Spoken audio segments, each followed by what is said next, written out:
Hello, precious one, and welcome to another session of this 30 days journey of devotions with Pastor Alex. I hope you've been blessed so far. Yesterday, we talked about one of the signs of a transformational believer, or the marks of a transformational believer. And we talk about diligence. And today, we want to talk about progress. Progress is something that everyone should look out for when you start a venture, you start something new.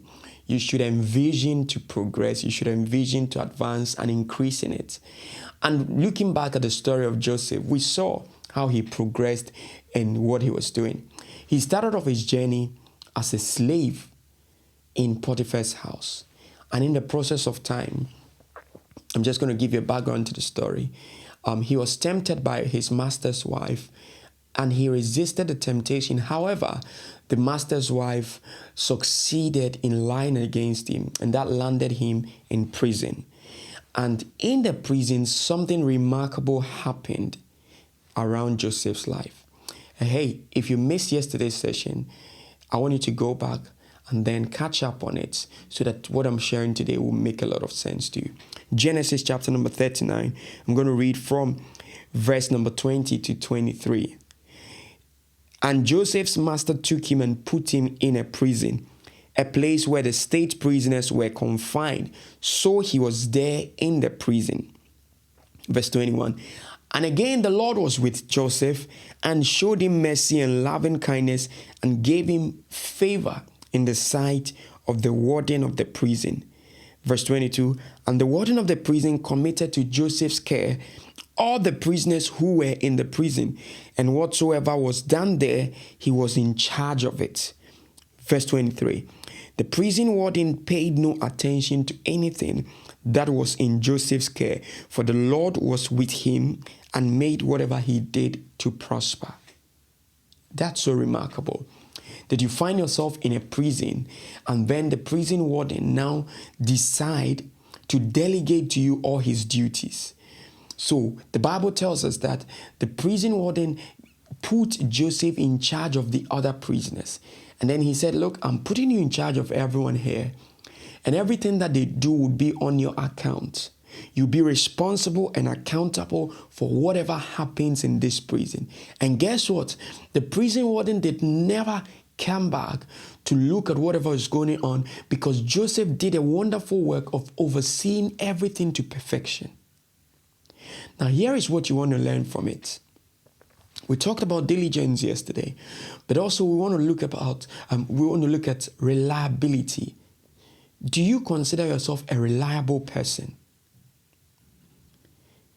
Can your colleagues, can your team members, can your superiors rely on you? Can they count on you that you're going to do an absolutely fantastic work?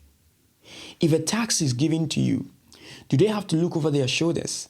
Do they have to double check it a number of times to ensure that whatever you're doing is good? If you're going to be a transformational believer wherever you find yourself, then you must seek to be a reliable person. You must seek to be a reliable person. You must be committed to whatever you're doing, and your word should be your bond. If you say you're going to do something, can we bank on it? Can we trust you that you definitely do it? That's one of the things that we found in Joseph's life. That Joseph was very reliable. And we could see that it was not something that he did by fair weather.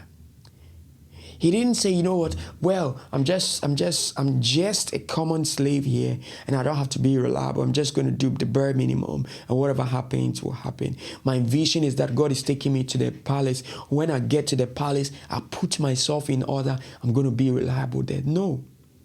If you follow his story, you see that when he went to the palace as well, Pharaoh gave everything into his care. He left everything in his care. Just the same way that Potiphar left everything in his care. Just the same way that the prison warden left everything in his care. That was what happened.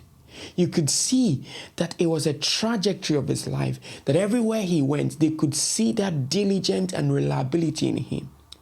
And what happened was that it was just an increase in responsibilities.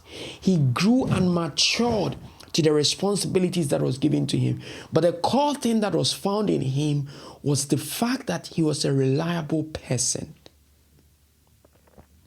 Can we rely on you? When you say you're going to come, should we believe it? When you say you're going to do something, should we set up a backup plan, or we should bank our hope on you that you definitely do it? Listen to me.